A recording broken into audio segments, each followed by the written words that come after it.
Good afternoon. My name is Dave Button, and I'm president of the Appraisal Foundation. And I want to welcome you to today's symposium and thank the hundreds of you who are joining us today. We are pleased to be hosting this symposium in conjunction with our friends at the Appraisal Institute. And it's very nice to see the two logos side by side on the screen right now. The purpose of this symposium is about building trust. And that's what the Appraisal Foundation is all about. In fact, our mission is to promote the public trust in valuation.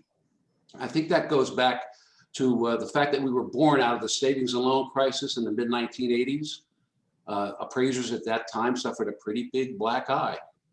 But to their credit, the appraisers then created the Appraisal Foundation, wrote a set of uniform standards, established minimum qualifications, and over time were able to bring the public trust back into valuation. If you fast forward to 2008 and the financial crisis, particularly in the residential arena, a lot of legislators wanted to exempt foreclosed properties from appraisals. And it was appraisers who educated those decision makers of the unintended consequences of trying to manipulate market data. So again, through it all, I'm proud that appraisers have always continued to work to find solutions to problems that the profession faces. And today is really no different. Right now, our profession is tackling a different crisis amid allegations of bias and discriminatory practices. And once again, the issues our profession faces are getting the attention of elected members of Congress, the incoming Biden administration as well. And once again, it's time for appraisers to come together, look at the issue, and try to develop some meaningful solutions. Today's symposium is just a first step, and the foundation is thankful for your participation. Many of the important conversations that have occurred over the past year on the issue of bias and discrimination have been sparked by the research that has been done by our panelists today. We're a firm believer that if you really want to have effective solutions to a problem, you got to really clearly understand what the problem is. And that's why this is the first session of this symposium, is problem identification. We're very pleased to have these researchers being able to join us today. I think you're going to be very impressed with the amount of work they've done on this issue. I also want to thank Kelly Davids from the Appraisal Foundation and Bill Garber from the Appraisal Institute. They put this program together, an excellent series of presenters, and did so in a remarkably short period of time. So hats off to you two, job well done. Now I would like to introduce my friend and colleague, Jeff Sherman, who's the 2020 president of the Appraisal Institute. Thank you very much, David. And the Appraisal Institute is also thrilled to be working alongside the Appraisal Foundation and to participate in these events over the next 2 days. And I want to just take a moment to acknowledge the important work each of you do as appraisers. We're one of just a few professions whose work is so closely associated with the American dream of home ownership and economic opportunity for so many in our communities. And it is those same neighbors who count on us to do everything we can to ensure our profession is free from potential bias or discrimination. Because we know, as much as each of us is so deeply committed to objectivity, that it is human nature to have bias, and we cannot be passive in promoting racial equity in valuation. That is why the Appraisal Institute, in partnership with the Appraisal Foundation, is taking action to do our part. Doing our part means working to increase racial and gender diversity in our profession. Doing our part means education and training regarding unconscious bias and discrimination. Doing our part means advancing legislation that gives more Americans opportunity and more. You know that in one sense, our collective journey isn't about any one of us. Instead, it's about a greater purpose and a greater good. Know also that in another sense, this is very personal to each of us. We're each in a position to do so much good by stepping up and saying that this is important. I hope you'll join me and our fellow appraisers as we do our part to contribute to better, fairer, and more equitable communities. It's now my pleasure to introduce our two moderators for today's events. First is Jim Amron, the Chief Executive Officer of the Appraisal Institute, and then, of course, Johnny White, CEO and Executive Vice President of the American Society of Appraisers. Johnny, it's your podium. Thank you very much, Jefferson. Hello, everyone. Welcome. Thank you so much for joining us today. The Appraisal Foundation and the Appraisal Institute are pleased to be hosting this joint valuation symposium on promoting trust in fair and affordable housing. As you heard, I am Johnny White. I am the CEO for the American Society of Appraisers, and myself and Jim will be moderating this session today. Before we get started, I do want to go through a few housekeeping items. Each of the panels we're hosting are part of the symposium as its own unique Zoom join link. This is the first of the series of sessions. So please visit appraisalfoundation.org and click on events to register for each of the sessions that we have today and tomorrow. I hope that you'll join us for all of the sessions. Please make sure your chat box is open. Staff will be sharing important links throughout the presentation, and you can submit questions for the Q&A portion of the panel through the chat features. We'll read your questions after each speaker's presentation. Finally, we ask that you take a few minutes at the close of the session to answer questions on our brief survey about today's event. This will help us in continuing to ensure the best possible experience for the future events. We're thrilled to have as many of you with us today and glad to have each of our wonderful panelists. Each panelist will present followed by a Q&A session. We're on a pretty strict timetable, so we may not get to every question, but we'll do our best to answer as many questions as possible. Without further ado, let's get started. It's my pleasure to introduce Dr. Howell, Dr. Colbert-Glynn, and then followed by Dr. Perry. Hello, thank you for that introduction. I am Dr. Janina Howell, as was just mentioned, and I'm going to co-present today with my dear friend and colleague, Elizabeth Colbert-Glynn.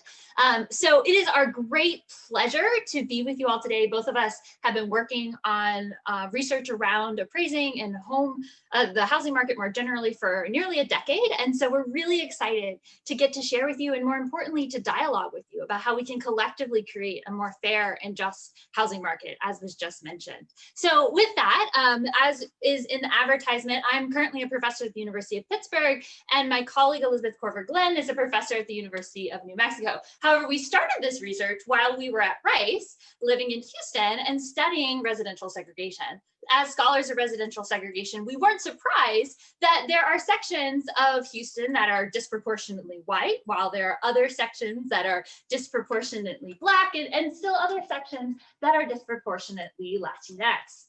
In fact, like many US cities, these patterns are eerily similar to the 1930s Hulk redlining maps. We'll return to this if you're not familiar, but as you saw in the visual thing there are these patterns that are persistent, ones that have been repeatedly documented by numerous scholars looking at how both federal legislation as well as the real estate industry itself, has perpetuated and both created and perpetuated these residential segregation patterns.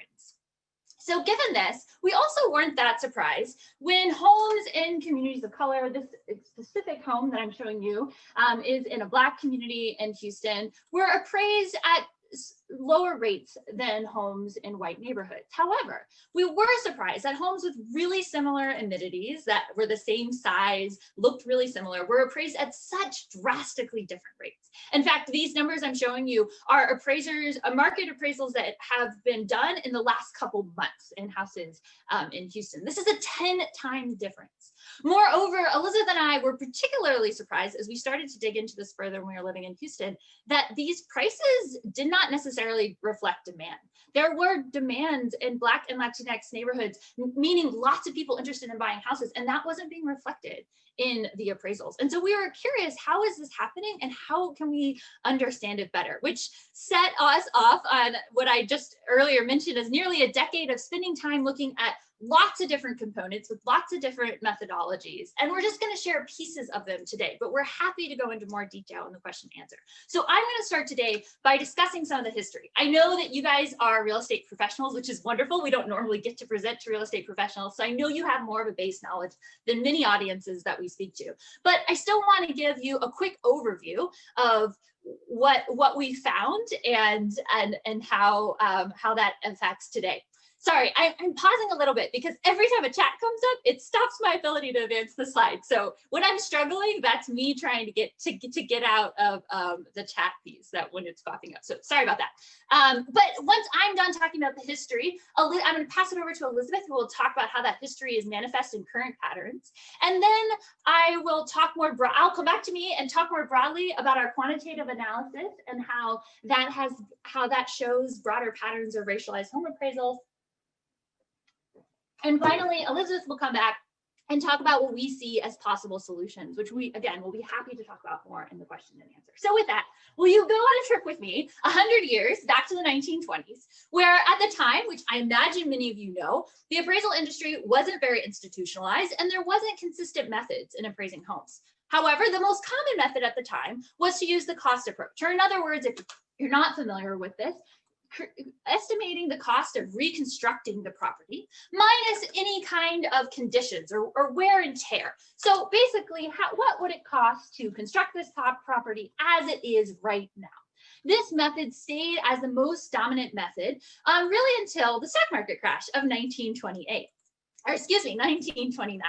Oh man.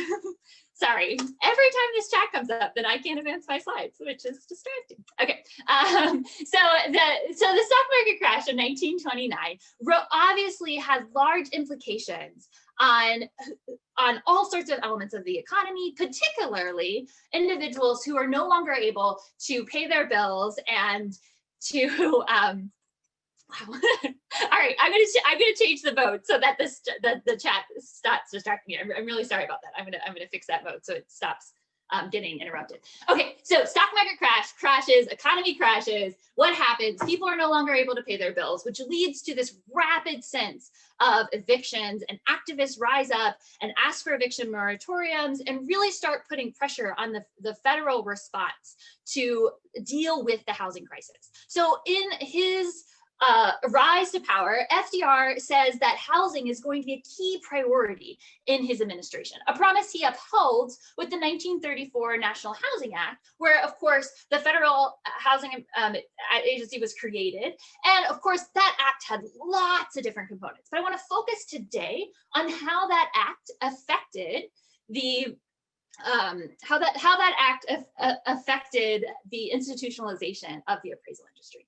So specifically, something that's really important to know when we think about this is, again, you guys might know this, but often we forget that at this time, the majority of Americans weren't homeowners. And in order to be a homeowner, you had to be able to pay a much heftier down payment than you do now. In fact, most mortgages at the time were only 3 to 5 years with up to a 50% down payment, which meant that home ownership was out of reach for most Americans.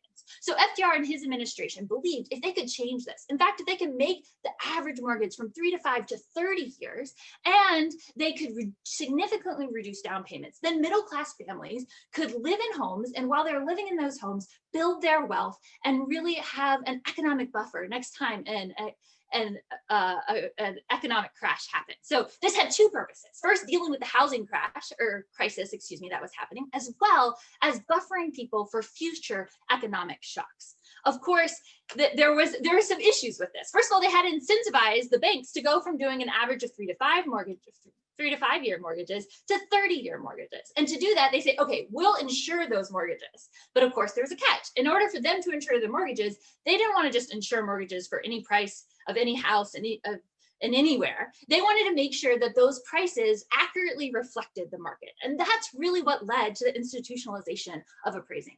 Particularly, they began partnering with the newly formed American Institute of Real Estate Appraisers, of course, a forefather in many ways to your current your current organizations, as well as the federally created homeowners loan corporation. I always have trouble saying that without my tongue getting tied, so I'll just call it from HOPE from here on out. So what they did in particular is they began to endorse the sales comparison approach. Now, as I already mentioned at the time, the main approach was the cost approach. And although that was what most people were using, they said, no, we're going to switch to backing the sales comparison approach, which of course all of you know is using comparable sales in a similar location as a base for how much a house should be worth. Now, what's really important here is not only do they switch to this idea, but they also really institutionalized how appraisers were supposed to think about neighborhoods. In fact, in the FHA's first underwriting manual, they had specific instructions on how appraisers should look at neighborhoods, everywhere from looking at the socioeconomic status to transportation to amenities, as well as more subjective things like appeal. And maybe even more importantly for our argument today, they also stressed that communities should be homogeneous.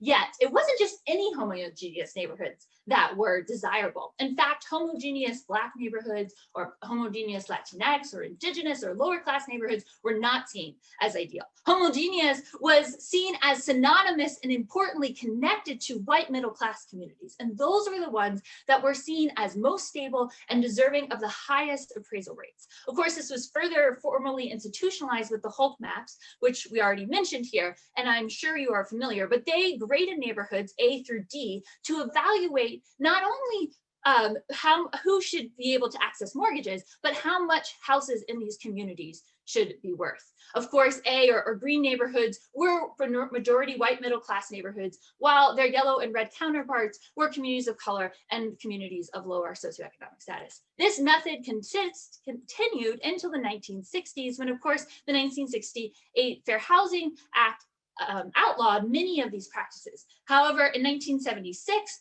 the Justice Department brought a lawsuit against the American Institute of Real Estate Appraisers, as well as the Society of Real Estate Appraisers and other defendants, arguing that they were still using race and class in the ways that they were evaluating homes.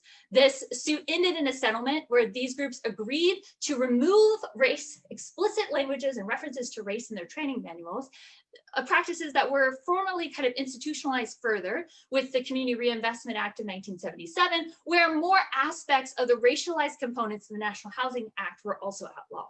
However, these acts and these lawsuits never condemned the practices within the sales comparison approach that relied on the historical redlining that was explicitly race and class, nor did they disagree or counter any references to homogeneous neighborhoods and the insinuation that those homogeneous neighborhoods were white middle class. And did they deal with that being problematic or needing to change? Thus, it is not surprising that we actually see many of these historical legacies in the contemporary practices. To discuss that further, I'm now going to turn it over to my wonderful colleague and co-author, Elizabeth Corber-Glenn. Thanks. As Junia mentioned, the work that we are sharing with you today began when we lived in Houston.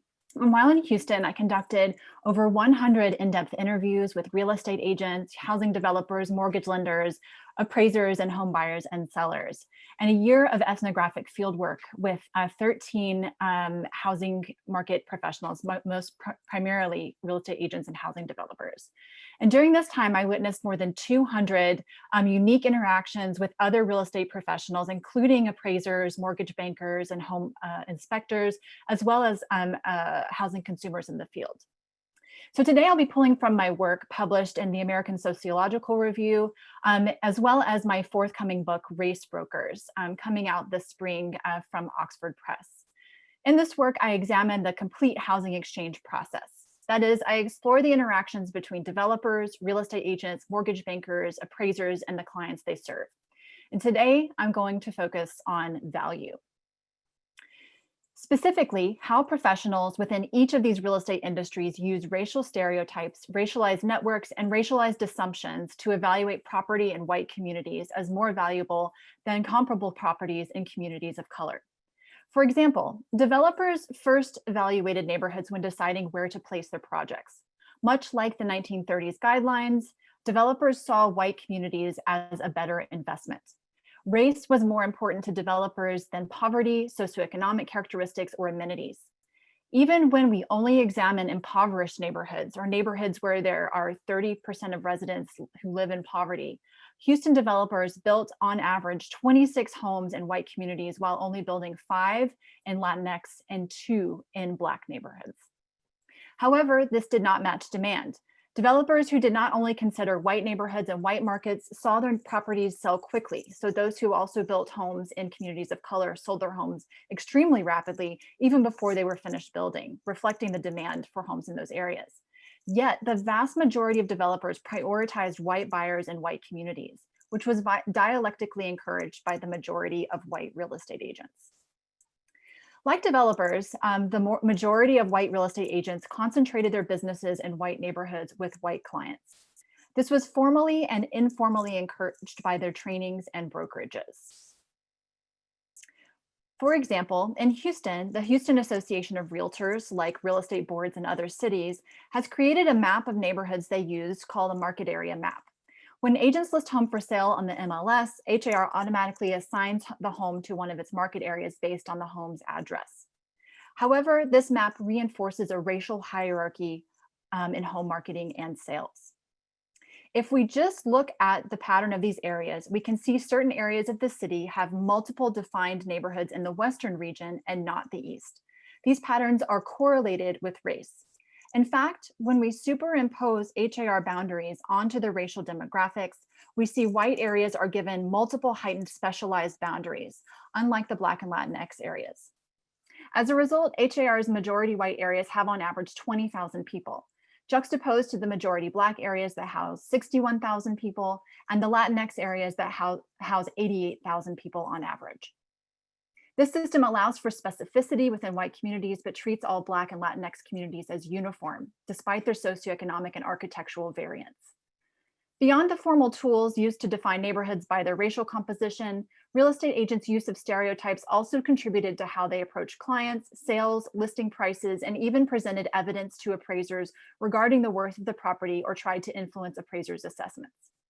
For instance, one appraiser described how a prominent white real estate agent asked him to sort of try to influence how I appraised the seller's house because they wanted to sell their house for higher to someone of a different race. And the buyer was African American. The guy was a doctor. I guess the realtor felt it would affect her future marketability if she was the one that sold this house. Because this real estate agent understood that Daniel had discretion in selecting comps and ultimately determining the home's value, she asked him to select lower value comps so that the appraised value would not meet the contract price. In turn, this would mean the contract with a prospective Black buyer would not be binding and she could find a different non-Black buyer for the home. Likewise, there are obvious interconnections between mortgage lending and appraising. In my research, white mortgage bankers routinely assumed white neighborhoods were the most desirable and anticipated they would not have problems with appraisals in these areas. By contrast, white mortgage bankers routinely assumed that neighborhoods of color were undesirable and anticipated that appraisals for homes in these areas would not be high enough or would perhaps be inaccurate. In these ways, mortgage bankers were primed to view loan applications for properties in white areas as low risk and applications for properties in communities of color as high risk. For instance, Austin, a white mortgage banker, explained, "So there's a lot of sociological questions that come up in these demographic areas. It hasn't really affected anything I think I've dealt with, except for the sense that I know that now when you're buying there, I used to think, okay, we're buying in the 135 to 195 range. Now where you're seeing someone just came, flipped the house, and now they're buying a remodeled house and it's 225, 275, sometimes even more than that. And my first thought is, hey, is it going to appraise? And do they actually know the understanding of the area that they're getting into? That's my thought. Like all but one mortgage banker in my study, Austin entwined the assumed race and class composition of neighborhoods when anticipating appraisals. Furthermore, he demonstrated how this entwinement could affect their assessments of property risk. He assumed that homes in neighborhoods of color should be in the low range of the price spectrum and that home values in these areas would not show rapid appreciation, even if remodeled or redeveloped. For these reasons, Austin explained, he suspected appraisals in neighborhoods of color would not meet or exceed the contract price and even question buyers' decisions to purchase homes in these areas. As these quotes illustrate, appraisers also obviously play an important and critical role in assessing home values. Much like the initial underwriting manual, appraisers are encouraged to evaluate neighborhoods on 8 criteria. Today's Appraisal Institute's The Appraisal of Real Estate Handbook specifies that the location of a property defines its prices. Much like its historical counterpart, it specifies appraisers should evaluate neighborhoods based on 6 criteria that echo the historical document. The manual also encourages appraisers to check neighborhood boundaries by demographic characteristics, ensuring neighborhoods have uniform income, education, maintenance, property age, home value, and services. Additionally, to help appraisers select appropriate comps, the manual encourages them to think of a typical buyer. Where else would a prospective buyer for a specific property might want to buy homes? Then they are to select comps from these communities. Given these guidelines, it is not surprising that in my fieldwork, appraisers use the notion of the typical buyers to explain their process. One appraiser said, "So if neighborhoods don't directly compete, I don't think they should be used as comparable data. The market value is based on the principle of substitution. If I didn't buy this house in 5th Ward today, what else am I going to buy? Well, so the demographics are going to dictate that I'm probably going to go to Kashmir Gardens. I'm probably even going to go to a little north of I-610. Am I going to choose maybe even Pleasantville? But am I going to go to 2nd Ward? The demographics are completely different, and I don't think they directly compete because of that." Similarly, another appraiser used demographic and neighborhood characteristics through a decidedly racist lens. This appraiser owned an appraisal management company. This influenced how he selected comps and trained the appraisers under his supervision. He stated, "As an appraiser, we run into stuff as far as racial stuff. Lindale Park, being on the east side of Interstate 45, well, I'll just use Quail Valley as an example. The west part of Quail Valley, they're very nice homes. The highest homes over there get to be about 400,000. But you go to Quail Valley East and they're all 1-story. It's a largely Black and Hispanic population. The homes are not maintained, and so they suffer. It's the same thing with Lindale Park. Whereas the Heights has always been great because it's the Heights.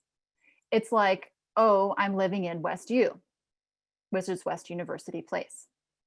You know, and Lindale Park, it's like I'm over there in the ghetto.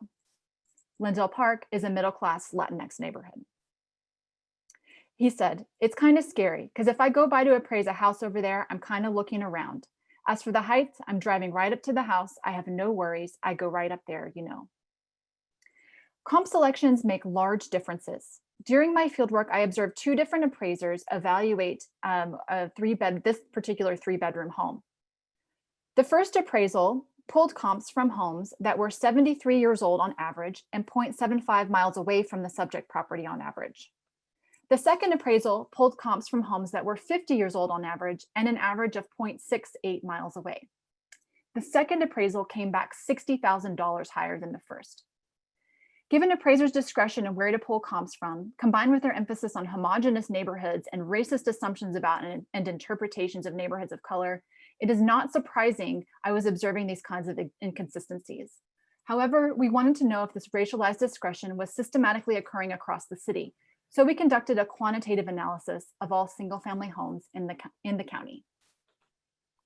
Thanks, Elizabeth. So since Houston is located in Harris County, one of the largest counties in our country, we're able to use a full census, meaning all the single family homes, as Liz just said, in this county, which is over 1 million different homes. And we looked first just at, is race of the neighborhood affecting the home value? And not surprising, given everything we've said before and we're experiencing in Elizabeth's fieldwork, yes, and it certainly was. It was on average, $420,000 more. Homes in white neighborhoods were appraised at $420,000 more than homes in Black and Latinx neighborhoods. Yet, as appraisers, you all know, that's not the full story. Obviously, there are things going on with housing characteristics everywhere, from how big, all the specificities of a fireplace or a pool or a tennis court or bathrooms, all the things that you guys are experts at figuring out, as well as the condition or the quality of the house. So when was it last renovated, physical condition, all those kind of things. So we take those from the appraisals, put them into the model, and hold all that constant. And so in the second model, the second bar graphs I'm showing you here, what this shows is, yes, the inequality is less than when we didn't control for the home values, but we still see a substantial racial gap. So of course we wanted to take into consideration neighborhoods. We know that matters in appraising. So we took in all sorts of neighborhood variables. And again, we have a million cases, so we have lots to play with here as far as statistics go. And so we're taking into consideration everything from poverty to socioeconomic status to school to crime. And my personal favorite that I always love to say is we literally counted the amount of feet it would take to walk out to the front door to the nearest park. So all these amenities, commute times, etc. And once again, we see the racial gaps decrease slightly, but actually not that much. Finally, and as I'm sure all of you are currently thinking, but we need to take into consideration real estate demand. Who's buying houses? How quick are they coming off the market? How many are having price cuts? What's going on? Is this just reflecting who wants to buy homes in these communities? Once again, we see an ever slight decrease, but it's still substantial racial inequality. So let me put this in another way.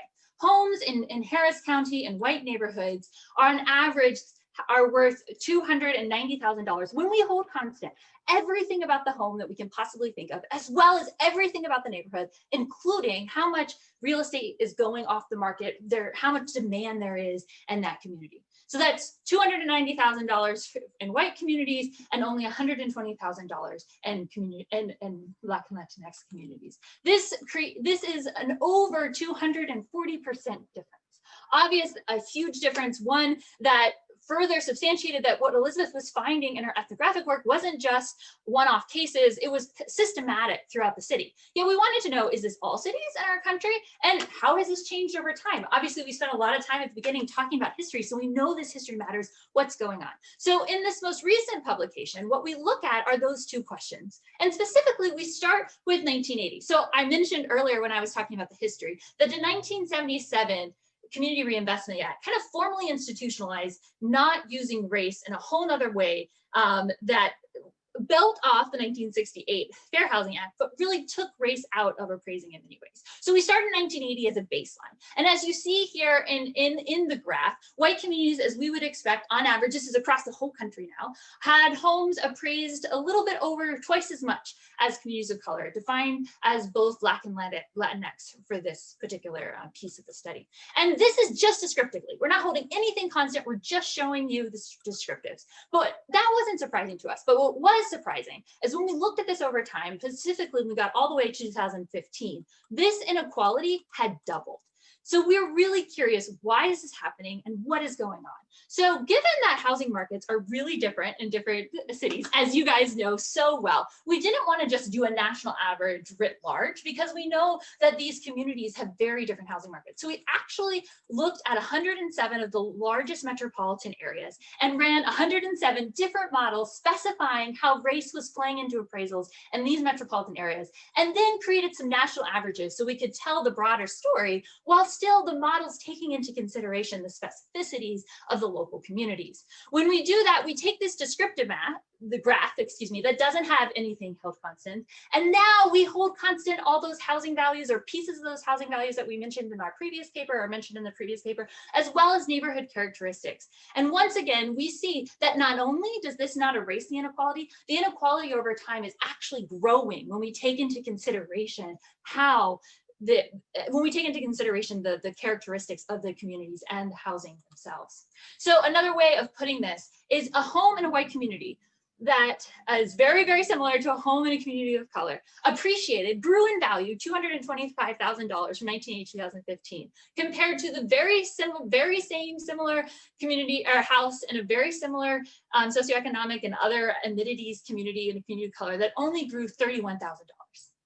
Obviously, 31,000, yeah, I said it right. For a second, I thought, did I say that wrong? Anyways, obviously, this inequality is enormous and has lots of implications on schools and wealth and all these other things that we know really matter, especially when it comes to racial inequality. But obviously, we also wanted to take into consideration how much of this is what appraisers are doing now versus the legacy of the historical redlining maps. As I previously mentioned, these maps were not formally dealt with in many ways with the fair housing legislation. What I mean by that is when you're using previous sales that were defined by maps that were explicitly racialized and explicitly classed, then you're pulling sales into the present that represent that same historical inequality. So in order to disentangle the historical inequality from the present day inequality, we ran dynamic panel models where we basically held constant what was going on historically and looked at how it was changing. So another way of visualizing this kind of model is saying a community that had the same historical legacy of redlining, but compare two communities that one became more white while the other one became more Black and Latinx, and see how the appraising values change over that time period. And as you can see, they grew. And so what this tells us is the story that we're seeing is both one of historical legacy and contemporary practices. So given that, I'll pass it back over to Elizabeth to talk about what our suggestions might be. So what can be done about racial inequality in appraisals? To make it easier to remember, we have summarized our suggestions into 3 R's: regulate practices, redress infractions, and revise procedures. And I'll give Dr. Howell a minute. There you go. So starting with regulating practices, obviously HUD and other agencies already do some regulation of real estate industries through audit studies per fair housing legislation mandates. However, these mainly focus on real estate agents' steering of randomized clients. These processes are unable to look at systematic patterns in real estate agent clients or areas served. They also do not examine how real estate agents' actions are perpetuating racial inequality, for example, through agents who attempt to influence appraisers' selection of comps. Likewise, current regulatory processes do not examine racial biases in appraising. A first step in creating such regulation is using the Uniform Mortgage Data Program's Uniform Appraisal Dataset to identify systematic patterns in the ways chosen comps and home valuations are perpetuating racial inequality. Ideally, working with Fannie Mae, Congress, and researchers, the Appraisal Foundation, and appraisal industry could provide access to this data to help ensure appraisers are upholding fair housing legislation. Similar approaches need to be taken with regulating real estate agents, mortgage bankers, and developers. These regulation measures could help us better understand racial inequality and ensure we are taking measures to adjudicate the observed injustices. Yet regulation alone will not be enough. We need to penalize appraisals and other housing market professionals who perpetuate racial inequality in housing. When systematic patterns of discrimination are identified through regulatory provision or filed complaints by other professionals or clients, investigations should be made and either fines given or licenses revoked. We need more mechanisms to discourage inappropriate and harmful behavior that does not rely on clients having the means to sue professionals individually. Of course, these need to be transparent with fair and open processes to ensure professionals are not unduly targeted. Finally, and we would argue most importantly, we need to rethink the methods used to appraise properties. As we've demonstrated, despite the elimination of redlining maps and the removal of explicit reference to neighborhood race in training manuals and the Uniform Appraisal Form, appraisers still use race as a proxy to classify neighborhoods.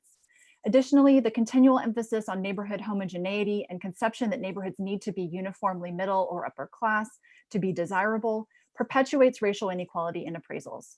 Not to mention, we have never adjusted for the historical racial inequality created by redlining, which means that using past sales continues to perpetuate this historic injustice. Given all of this, we suggest appraisers need to move away from the sales comparison approach. Given its historical legacy, we propose appraisers return to the cost approach, that is, evaluating property not on other sales, but on the reconstruction cost, how much it would cost to reproduce the property minus wear and tear of its current condition. Of course, we would also need to add the cost of land. However, we need to create an evaluation system for land value that does not rely on historical racist ideas, such as land where whites live is more valuable, land that is being that is being used most efficiently is more valuable, for instance. Creating this new anti-racist appraisal system would require community conversations, especially with tribal nations that are still suffering from racist policies that devalue land in which indigenous populations resided. Clearly, these 3 R's are not minor or easy changes, but if we're going to create a truly fair and just housing market, we need to work together to make such critical changes. Thank you.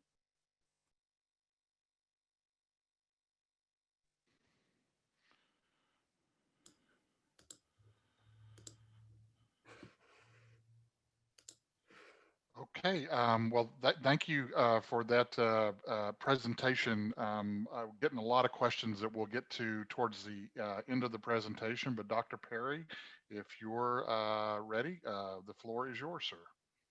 I'm ready. Hello. I'm hoping the host will allow me to start my video. Okay, very good. Hello, everyone. I'm Andre Perry of the Brookings Institution. I'm going to go ahead and share my screen and my presentation. Let's see here. Yes, hopefully you all can see it and you can hear me. Again, I'm Andre Perry. I'm a fellow at the Brookings Institution, where I study Black majority cities. And as you can see here, there are lots of them. I also study Black majority neighborhoods. There are 1,200 Black majority cities, and I examine the assets in them. So I not only look at housing, I look at businesses, infrastructure, government, and other entities, things that people can use to climb economic and social ladders. I've been witnessing the chat, and what I want to do is sort of take us a step back away from appraisals and just look at value, the concept of value. This is my home. This is where I grew up. As you can see, this is Wilkinsburg, Pennsylvania. It's a small Black majority municipality surrounded by Pittsburgh on 3 sides. And you can see the home is boarded up. The roof is bowed. It's essentially worth $0. Anyone can pick it up by essentially agreeing to pay the taxes on it to the municipality. When I go back home, I'm always struck by how low it is worth, given my background and what it means to me. That woman in the upper right-hand corner, her name is Elsie Boyd. I call her Mom. When I was born, there was a deal made between Mom and my maternal grandmother that she would take me in. My mother was poor. She already had a child when she was 15, had me when she was 17. And when I was born, I went to her house, went to 1320 Hill Avenue. Along came my older brother, but along the way, multiple kids joined us. And so she raised about 12 to 15 kids from around the area. And as you can see here, she raised white kids, Black kids, mixed kids. One of the reasons why this gentleman, he was my father. He, at the time, was a heroin addict. He was probably abusive to my mother. He was in and out of prison. And so I started just examining where he lived and how he lived. And to do so, I started looking at home prices, specifically where he lived in Detroit and in Pittsburgh. And it served for the basis of a book I wrote. But it all started for me were home prices. And I'll just show you a little bit of the data. Here you see a chart of looking at Blacks in zip codes and their correlating home prices. Along the x-axis, you see the percent of Black people in a neighborhood or in a zip code. And on the y-axis is indicated on the top row by the home prices. Those are the average listing prices of single family homes in those in neighborhoods across the country. And so as you can see, it's pretty linear as the Black population increases, home prices decrease. So homes were in neighborhoods in which the Black population is less than 1%. Their average price is about $340,000. In places where the share of the Black population is 50% or higher, it's about half as much. And again, it's very linear. But a lot of people will say that's because of education, that's because of crime, that's because of demand. But all of those things you can control for in a study. And that's exactly what we did. We took that absolute list price and we then controlled for structural characteristics, so size, number of rooms. But then we also controlled for neighborhood amenities, things like education, crime, walkability, all those fancy Zillow metrics you find. And what we found pretty much astounds that homes in Black neighborhoods are underpriced about 23%, about 48,000 per home. Again, we're looking at equivalent size, equivalent social circumstances. So middle-class home to middle-class home, middle-class neighborhood to middle-class neighborhood. And what we found that homes on average are underpriced in Black neighborhoods by 23% and 48,000 per home. Cumulatively, that's about 156 billion in lost assets. Now, this is occurring wherever Black people reside, but there are some differences. Wherever you see a magenta circle, that's where devaluation is occurring. Wherever you see a green circle, that's where home prices in Black neighborhoods are actually higher than their white counterparts. Just to give you an example, Louisville, Kentucky, 27% difference, about 28,000 per home. And as you can see here, different metros offer different levels of devaluation. Lynchburg, Virginia, 81% different. Rochester, New York, 65% difference. Jacksonville, 47. Again, there are places where the homes in Black neighborhoods are actually priced higher than their white counterparts. Nashville, for instance, plus 10%. Wichita Falls, plus 16. Boston, plus 23. And I always say, no, Boston is no less, no more racist than Lynchburg. However, the home prices are higher. But I just want to put this 156 billion in perspective. And what I want for all of us to really reckon with is that this is hurting all of us. It's hurting the economy. That 156 billion, what is it? It would have paid for more than 4 million Black-owned businesses based on the average amount Blacks use to start up their firms. It would have financed more than 8 million four-year degrees based on the average amount of a four-year post-secondary degree. It would have replaced the pipes in Flint, Michigan 3,000 times over. It would have covered all of Hurricane Katrina damage, and it's double the annual economic burden of the opioid crisis. The reason why I put that bullet there is because my father was in and out of prison because of a heroin addiction. He died to a single stab wound to his heart before his 27th birthday.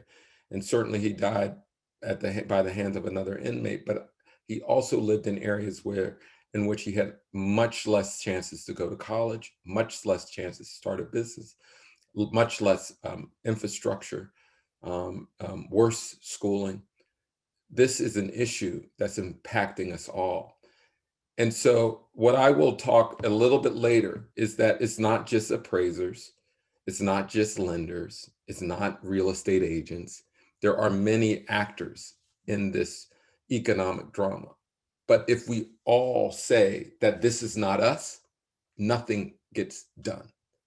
I'm going to show you, and a lot of you have already seen this because many of you are appraisers. You saw me, and I always say there's nothing wrong with Black people that ending racism can't solve. The reason why I say that is we often say or blame Black people for the conditions in Black neighborhoods, and we don't look at many of the policy conditions and practices that Junia and Elizabeth talked about earlier. And so we point to the people who are impacted by these policies. But I want to fast forward to this hearing. And some of you saw this hearing when I presented to the Financial Services Committee about a year and a half ago, I believe. And the question was asked, is there discrimination in home prices in terms of appraisals? Now, I just want to be clear with everyone that if there's one area that we have lots of evidence, anecdotal and empirical, that there are significant irregularities in practices, it's housing, in all aspects of housing, real estate agent behavior, lending, appraisals. We have lots of evidence for it. But if we continue to go down this path of it's not me and point to lenders or real estate agent behaviors, nothing gets done. So I'm going to just replay this clip so we can absorb it. If you think Black people are being discriminated when their property is being appraised, would you kindly raise your hand? One person on the panel. if you think that for fear that I'm not communicating well, if you think that black people are not being discriminated against when their property is being appraised, if you think they're not being discriminated against, kindly raise your hand. Okay, hands now, we're getting some consternation, I see. You know, and again, this is challenging stuff, no question.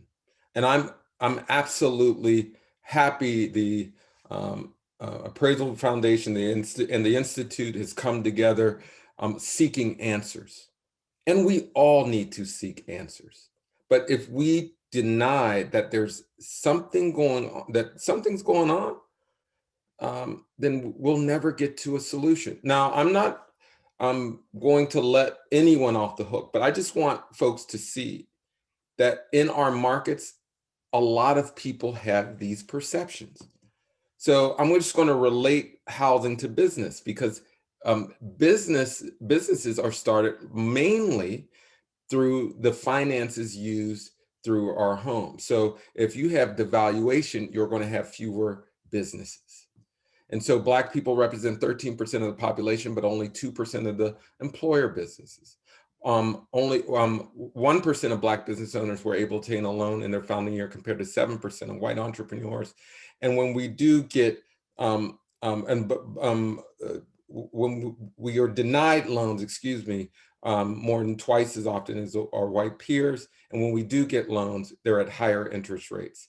About half of Black businesses survived the Great Recession compared to 60% of white-owned firms. And 95% of Black-owned businesses did not receive PPP loans as part of the CARES Act. And I just want to introduce to you Dorian Moorfield, business owner in the Hill District of Pittsburgh. He has a highly rated business, 4.6 stars out of 5. It's in the Hill District, a Black area. It's becoming less so. In 2010, it was about 100% Black, and now it's about 80% Black, rapidly gentrified. But I just wanted to get this a sense of perception, just so we can see that we're all in this. So we did a similar experiment to housing. So we looked at business revenue via Dun & Bradstreet, but we scraped all the business quality via Yelp. Then we control for neighborhood conditions, buying power, education, walkability, all those different things. Because I saw in the chat, what about buying power? What about all these things? So we also controlled for those. And what we found was similar to housing, that Black, Brown, and Asian-owned businesses actually were rated higher on Yelp than their white counterparts. But when as the neighborhood got Blacker, the stars went down. Let me explain. And the revenue. So that magenta line, that's minority-owned businesses. That gray line, that's white businesses. Black, Brown, and Asian businesses actually score higher on Yelp at all parts. But look, as the neighborhood gets Blacker, the stars go down and the revenue goes down. And it's costing Black businesses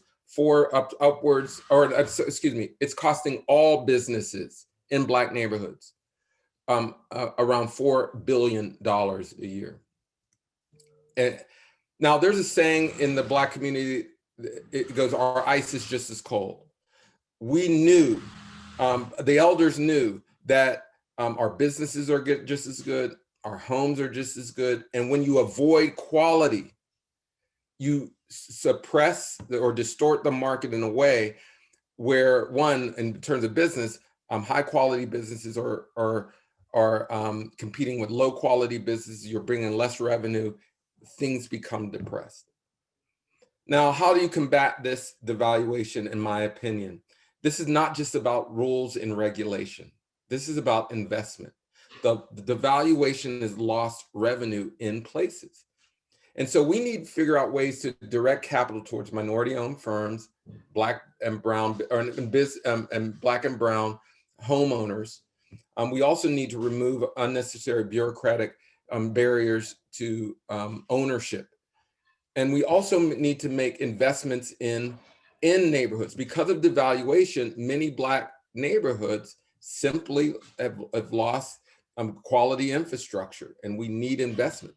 And so even if we waved a magic wand somehow and made every practice in the real estate agency not racist, there's still going to be differences in pricing because of the past. And so we need to restore that value. And we also need to incentivize businesses and others to moving into Black and brown communities. And so there needs to be an investment. This is not about laying down the hammer on any one group. This is about investing towards what we want to be as a society. Now, a lot of this can be found in my book, Know Your Price. I detail all of this. And again, this is not to, this is not, oh, yeah. I did not want to say that, although we're talking about appraisers, this is the price difference is not just about appraisals. It's going on in many different ways within various markets. But again, I just wanted to emphasize, if every single group or organization says, we're following the rules, we're not breaking any laws, nothing changes. And you don't necessarily have to break a law to discriminate. Many of our laws are tilted or created in a way that really recycles the past discrimination. And I think Junia showed that. So for me, what I wanted to do today with this presentation is also open up a hand in cooperation to say, we need to do this together. And we can't keep blaming other sectors and other people and saying nothing's going on when there clearly is. And so I want to thank you for presenting, and I'm looking forward to addressing your questions. Thank you. Well, I'd like to thank all the panelists for a great presentation. I'm hoping this opened the eyes of all of our audience. Now we're going to take the time to ask you guys a couple of questions that we received within the chat. Myself and Jim will go back and forth with these questions. Jim, you want to take that first one? Yeah, I'd be happy to. And again, thank you very much for the panelists. Really complex and difficult conversation to hear, but really well thought out, and we appreciate your time today. One of the first questions we got was, I believe the vast majority of real estate professionals are good people and don't act from racist intent.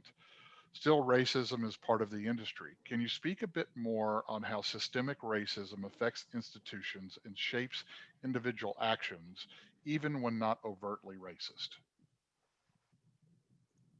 Well, I'll answer that. One way to interpret my findings is that the 23% difference on average is to say that after controlling for all those different things, individuals, regardless, they see Black neighborhoods. When they see it, they see twice as much crime than there actually is. They see a lot worse education than there actually is. The perception of Black neighborhoods is influencing the subjective decisions that actors in the housing market make.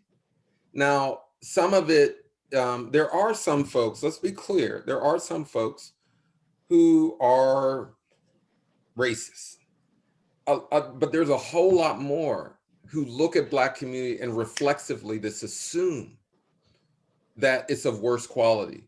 And that's why, in Junia could probably speak more to this. The other thing we're seeing is that when home improvements are made in a Black community, they're just not valued as much. It's also the reason, one of the reasons why with Dodd-Frank, we saw they created this arm's length relationship between lenders and appraisers. But when it comes to Black neighborhood, it's almost as if there's no conversation at all. And when it comes to other neighborhoods, there's some interaction. And so some of this is just built into the way we have been socialized. And so that's why I'm just very passionate about, we need to undo some of that socialization. And that comes with investing. Again, I'm not a person that believes in rule creation to punish only. I also believe in creating incentives for change. And so for me, it is to have carrots, to have sticks, but to be clear, we need to restore the value that's been extracted by racism, and that builds trust. Very good. Any of the other panelists have any other thing to add? Just to echo Dr. Perry's comments, I think it's exactly what he was saying was what was reflected in my interviews and fieldwork, that there are one of the ways that systemic racism and systemic racial inequality influences how housing market professionals do their work is through these very long-standing, widely held racist assumptions about people and places.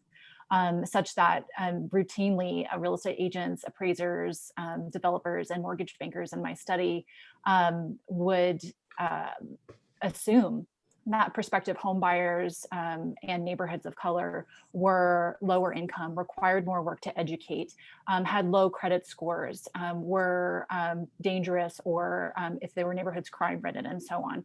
And this happened repeatedly, time and time and again throughout my research. And it wasn't, most of these people actually told me, like, I'm not a racist. I'm just reflecting the demand. But what Junia and I found when we actually measured demand across Houston was that demand for homes was higher in Black and Latinx neighborhoods. Unfortunately, the opposite conclusion was routinely assumed by the market professionals in my study. So, I mean, that's just one very small way that systemic racism and inequality influence everyday work, and not necessarily in overt ways, but more coded and hard to see ways. Yeah, just to quickly summarize what wonderful things my co-panelists just said and add one more thing to it. So, we do see evidence of people explicitly referencing race in deeply problematic ways that reinforce hierarchy and use that to in their evaluations of homes. But that is not the majority. That is not what a lot of people are doing, although it does exist. And then the middle thing that I think both Dr. Perry and Dr. Korber-Glenn were just referencing is where, because of our broader lives that are continually structured by race, people's own networks, what they understand about communities, what they understand about where people want to buy, those implicit and sometimes explicit, even if they're not recognizing it as explicit, assumptions come into their evaluation of property. So that's a lot of what's going on. But then I think the third thing that we haven't retouched on that I think is really important is that the very structure itself is one that also reinforces racial hierarchy. And so what I mean by that, and as we all referenced in our presentations, there is a historical legacy of explicitly, both from our federal government and appraisers themselves, evaluating homes in white areas, and particularly white middle-class areas, as the most desirable and most valuable. And when we transition from saying, okay, you can't explicitly use race, to now let's do something else, we never dealt with the fact, as Dr. Perry was saying, with that historical legacy, much like he's calling for us to do it now, which we absolutely need to do. If we had done that in the 60s, this conversation would be different. We would still be having a conversation. But in the 60s, we said, okay, what we did was a problem, but we're going to keep using those sales as our past sales and bring them into the present. And so that has structured a system that not only those direct sales, as we showed in our presentation, but also this assumption, this continual recognition that neighborhoods should be racially homogeneous and that white neighborhoods are most desirable. And an assumption that's continually justified by saying, well, the demand, this is where people want to live. And in many ways, that's dialectically created. That is created by people thinking, or even just witnessing, that homes in white neighborhoods appreciate faster, are perceived as better. And so in many ways, that partially creates that demand. Although, as Dr. Korber-Glenn just noted, in Houston, which white population is not the majority. The demand is not higher in white neighborhoods. And in fact, that's also true in Miami and in other areas. So even though there is a big push, especially from communities of color, to not fall into that line, we still continue to perpetuate that in the ways that we evaluate homes and the ways that we allow those to appreciate faster. Very, very good there. Next question here, Dr. Perry, you talked about there's different actors. And so this question here kind of ask about one of those actors in here. So one assumption on the first presentation's valuation suggestion is that consumers' demand would eventually lead to more equality with new valuation modeling techniques. The presentation touched on the ways the current system is biased, but it seems like the tricky situation is the bias is baked into the consumer demand. As appraisers, it's fantastic to get a presentation and be aware of how bias is in our system and how we can work to remote it. But what about the consumer demand's influence? What can we do with that actor which is within this whole show? Well, I mean, there's a couple different ways to answer that. For me, remember, I will say that people who live in Black majority, brown majority neighborhoods, they want higher home values. They want to see their values maximized. And this is where it gets a little tricky. Certainly that devalued price that I talk about, people seek that out because they want a discount on a quality home. And so, you know, so people are demanding many of these neighborhoods. And so for me, I just keep in mind, everybody wants to build wealth. Everyone wants to grow and see their homes grow in value. So for me, it's about not so much about the, when you're talking about consumer demand, we all want the same thing. Is, are we willing to break the structures that in one neighborhood, that same wanting of higher home values gets translated into growth, and in another one it doesn't.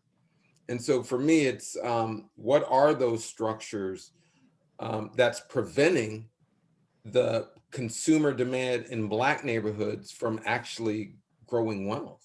And so that to me is the issue, but we all want the same thing. Everybody wants the same thing. Absolutely. And if I may, I want to add on to that with a few things that we were finding, Elizabeth and I, and some current research that we didn't present today. And that is that I was referencing it slightly there at the end when I was talking quickly about the dynamic panel modeling.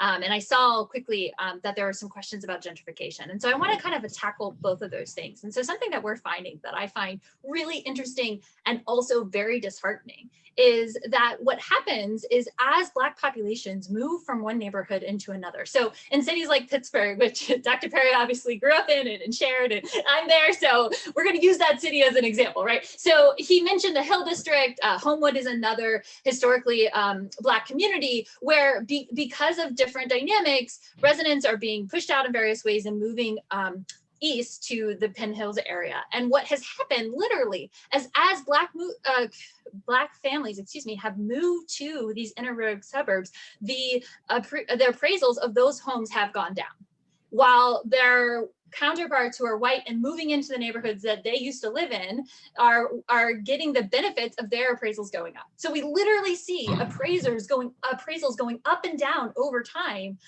proportional to the percentage of Black or Latinx, depending on, or Indigenous, depending on the community that we're looking at. And so what this does is it not only, as Dr. Perry was saying, like we all have this desire, but because it's still so linked to race, that it's basically like people of color just keep losing out. And I think the other piece of this that's really important in some of the work that I've been looking at is looking post the housing crash, leading up to and post the housing crash. And what's really interesting to me is home values, actually, I'm going to back up slightly more than that. So home values since 1980 in communities of color, as I kind of alluded to it in various of the graphs, have really barely grown.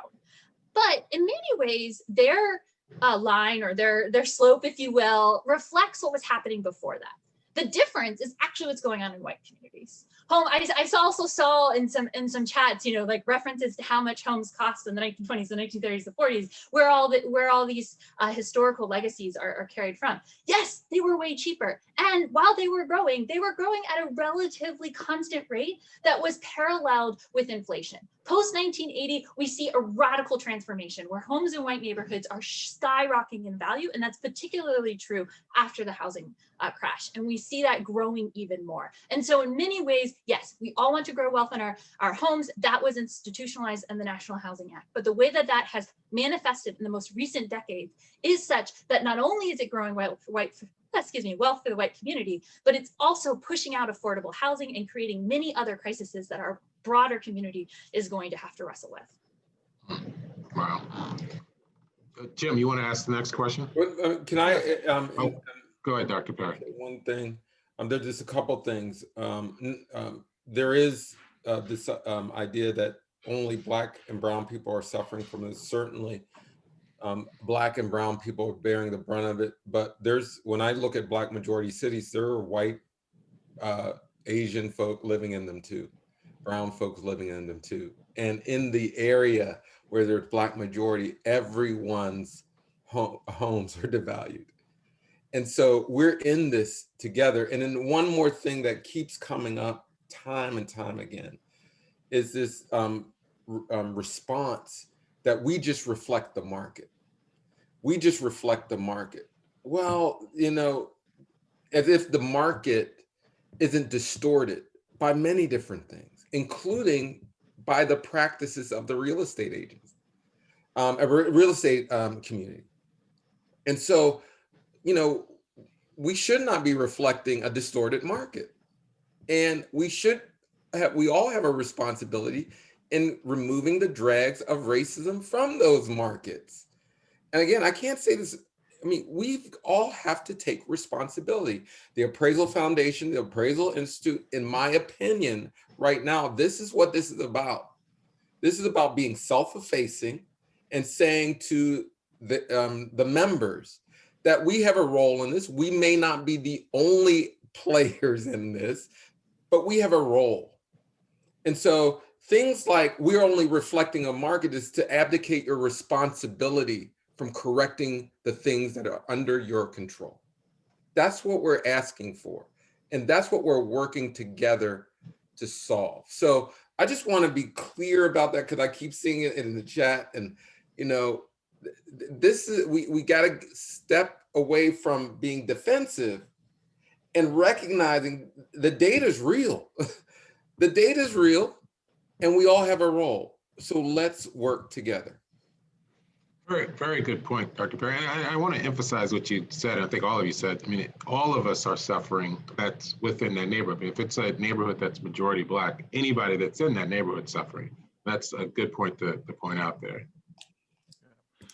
And Dr. Perry, this question really kind of mirrors what you were just talking about. There's kind of an axiom in the appraisal space that, you know, the appraiser doesn't make the market, we just reflect the market or mirror the market. So we had a question said, if we as appraisers are tasked to be mirrors, to reflect the market, how do we correct those racially related issues? If we choose the appropriate comps for a subject property, and those comps are affected by the same systematic racial issues as the subject property, how do we correct that systemic racial inequities? If the appraiser is a mirror, how do we correct the reflected image? So kind of you answered part of that, but I wonder if the panel might have some additional things that appraisers could consider. I'm sure Junia has something. I was going to say Elizabeth should go first. So, okay, I'll take a first stab at it. And the first is to really echo Dr. Perry, with really just by emphasizing that what I found in my research was that appraisers are not just reflecting a market; they are actively involved in creating that market. And they choose comps and they make choices. And to say that it's just a mere reflection is to minimize the agency that appraisers exercise in their profession.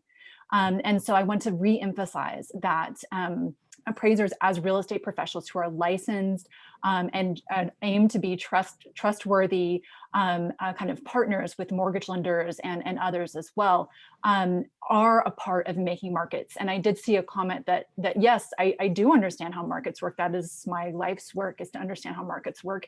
And individuals, including appraisers and real estate agents and so on, actively are part of making that market. And so one way I think that that we can begin to actually address some of this is to start from that fact that that there's agency involved in making these choices, and as such that that there are ways that organizations that train and license appraisers can actually intervene in how those choices are made. For instance, in the appraisal of real estate handbook, or how appraisers are encouraged to draw lines around neighborhoods, essentially neighborhood boundaries according to neighborhood demographics, which really, as I found in my research, primes individual licensed appraisers to view neighborhoods through a racialized lens and to interpret typical buyers and markets in racialized ways. So that's just one way that I think that a concrete change could be made. Yeah, and to add two things to that. So first, I would say that I think all three of us, we've presented this many times, and we get this pushback all the time. We understand, we hear you. And, we've also seen a influx recently of journalists finding plenty of stories, right, where people show the variability within appraising and show how, yes, in some ways, you pulled the comps, you pulled the quote unquote correct comps, but as Elizabeth was saying, there's a lot of variability and you have a lot of agency in how you pull those. And so, there's plenty of, we all personally have plenty of anecdotal stories of how people getting to appraisals and then being drastically different, much like the example that Elizabeth and I shared. So I say that to say that we have anecdotal evidence. We don't necessarily have the empirical evidence that you might want to understand how much of it is because of the listing price versus the asking price versus where you chose comps and et cetera. And something that me and Dr. Perry and Dr. Corglin and others have been really interested in investigating is that question. And we know we could do it with the uniform, I just lost my words, uniform appraisal data set, because it has all that nuance, but that has not been available to researchers. And so, it doesn't necessarily have to be us, but that is something as the Appraisal Foundation, as the Appraisal Institute, that I would encourage you and us collectively to invest in. Let's look into that question and better understand those specificities and nuances. So that was the first thing. Like, there's data there that we could look into better and understand better the mechanisms that are going on. The second thing is, again, this is still a structural question, and a structural question, and as we've been saying, that you have agency over. Something that you all know is, while the sales comparison approach is the most prominent approach, it is an encouraged approach, it's not required. It's not a legal approach. You could take another approach. There is historical precedent for other approaches, and there are contemporary appraisers who use other approaches. So there are ways, even without any formal changes, that we could say, okay, maybe I'm going to recognize that this is racialized, and so let me pull on a different approach that doesn't pull on both the historical and the contemporary biases that assumes that Black, Latinx, and Indigenous communities are not as worthy or valuable. I have a somewhat of an offering for all of you, is that I'm working with the Ashoka organization. We're going to have a $1 million challenge that we are going to incentivize people who actually want to find new models that address this devaluation. And so for the folks who are saying, what are we supposed to do? There are questions. We need new models. As Dr. Howell said, this is a structural issue, and we need new models. We need new practices. We need new rules. Working the same models is going to give us the same result. And so if you are interested in trying to offer a new way to value property, to reset what we've done from the past, I'm going to encourage you to enter this competition. It's going to be announced early in January. I'll put my email, contact information in the chat, and I want you to participate. I also want Junia and Elizabeth and others, but we're going to offer money to folks who can come up with new models. Because again, people keep saying, well, what can we do? We can't do it. No, yeah, you can. And people in the industry who are truly interested in change may have solutions that they can bring to the table, and we're looking for them. The Appraisal Foundation is looking for them. The Appraisal Institute is looking for them. So I just want to emphasize what the good Dr. Howell said. This is a structural problem. This isn't going to just disappear because we're following the rules. And so I want us to think deeper and say, okay, there is a different way. There is a new way. And so that's my response to folks who are saying, well, what can we do? Dr. Perry, for the audience, can you tell who is Ashoka? Ashoka is a social entrepreneurship organization. So they fund people who find solutions to structural problems. So it's just an entrepreneurship organization. And they just don't fund things with a market solutions. We also look for people who are doing policy. So there's going to be two threads: folks who will provide market-based solutions. So new appraisal practices, new mortgage products, new credit scoring systems, all of this, but also folks who can offer new zoning practices, new regulations for the different industry folks. So if you're interested, if you're truly interested and you're not just saying, we can't do anything, if you really want change, there's an opportunity. Show a different way. Because I just want to be clear, the data is clear. The data is absolutely clear. You can have empirical and anecdotal evidence to show there's significant inconsistencies based on race. We can isolate all the different things, but based on race, we know that there's inconsistencies, to put it nicely. And so we need solutions for those problems. Gotcha. And I think you've both, or all three, have actually answered this next question, where it asks, what would you recommend regarding the uniform appraisal data set? And it sounds like we just need to take some different approaches. I mean, start all over in somewhat sense. Absolutely. But the data is important. I mean, if we can get our hands on some data, and I just want to also be clear about this, moving to a completely, a model where it's completely automated, some of your automated models is not going to solve, not going to be a complete solvent, because one, we're always going to need some human element. But software developers have some of the same biases as real estate professionals. And so for me, it's about, okay, let's deal with these biases, let's deal with these structures, and let's find new solutions that bake in equity instead of inequality and exclusivity. I don't want to rehash all of your research here, but there's been a few questions that have popped up on this, and may be helpful to address this. A lot of the questions center around, well, you mentioned appraised values in your research, but I believe in some cases you're talking really about assessed values, which might be something different than individual appraisals done for lending. And if the case is that you use assessed values, if you used assessed values, do you think that using appraisal data from people who are like on this in this audience, do you think that would have changed the results measurably? In other words, I think there's some criticism that the data maybe came from census data, which was people self-reporting what they thought their own values were. There were instances where there's been some instances where people are saying, well, mass assessment data is not the same thing as individual appraisals.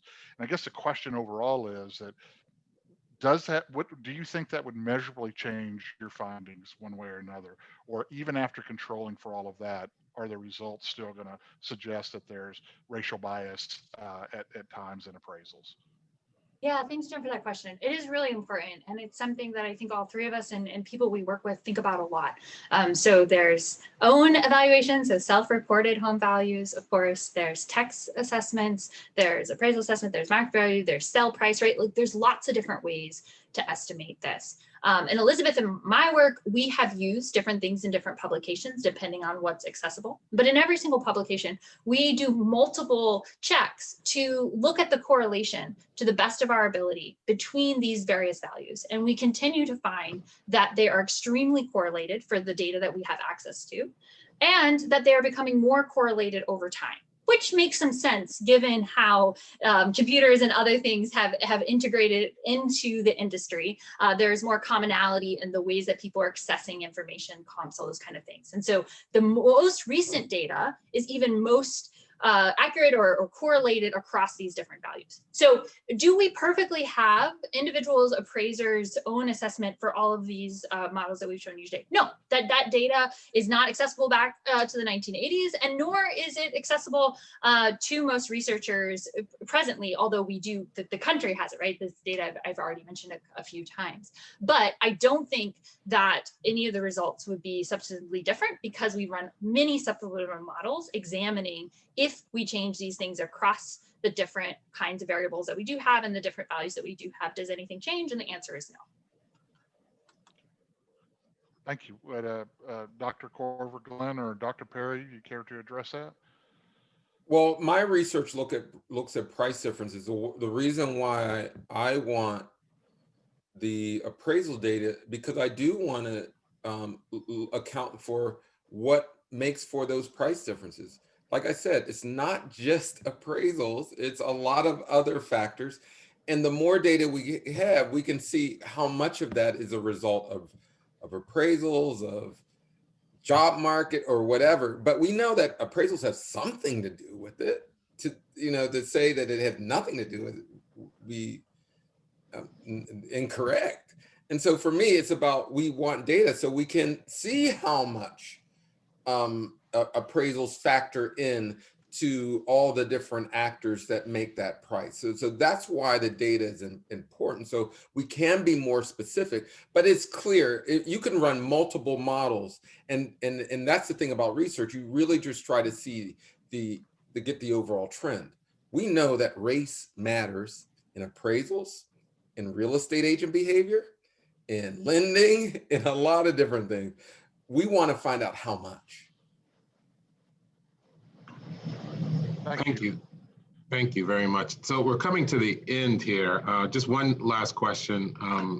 You've provided a lot of great data here and a great presentation. Will you allow us to share the presentation with the attendees? Absolutely. Appreciate that, because I think this is something that people can take back and absorb a little bit more. And then a plug, Dr. Perry, you talked about unconscious bias. That is something that a lot of people bring to the table, and individuals need to be aware of that. So this is a plug for myself with the American Society of Appraisers, the Appraisal Institute, MBRA, and farm managers. We'll be doing a webinar similar to this in January that talks about unconscious bias, so that all of us kind of understand what our biases are. Once we are aware of it, how do we deal with those? So that's a good point. Dr. Perry talking about unconscious bias too. And can I just add one point to this? I think there's been a couple studies on this, but I think the last count showed that 85% of appraisers are white, and we know that race matters, and so we do need to make sure that there's equal opportunity in the field. And if there is, let's say there is, we need to figure out ways to get more people of color in the field, because what also is important, that people see themselves as members of a community. You know, you're less likely to activate your bias if you're a member of a community. So we need to hedge our bet, so to speak. We need different people from different communities in all of our industries. And so for me, that's another key piece to this. But even if I mean, with the same practices, you're going to get the same result. And that's why we keep going back to the structural issue. It's structural as well. We need new rules. We need new practices. We need new products. Absolutely. Yeah, everything Dr. Perry just said. And just to add to it, I mean, appraisers are also disproportionately male. And so we need women and women of color, Black women, and Latinx women, Indigenous women in this field as well. Yeah, you need the field to reflect the consumers that they're working with, and you're absolutely right. So I want to thank everyone. Thank you guys for joining us today. Thanking everyone that attended this session. Please stick around for the next session. Again, you have to go back out to the Appraisal Foundation website, register for the next session, and I hope to see everyone there. Thanks again for the panelists for being here, and Jim for co-moderating with me. Thank you so much. Thank you for the opportunity and starting this discussion.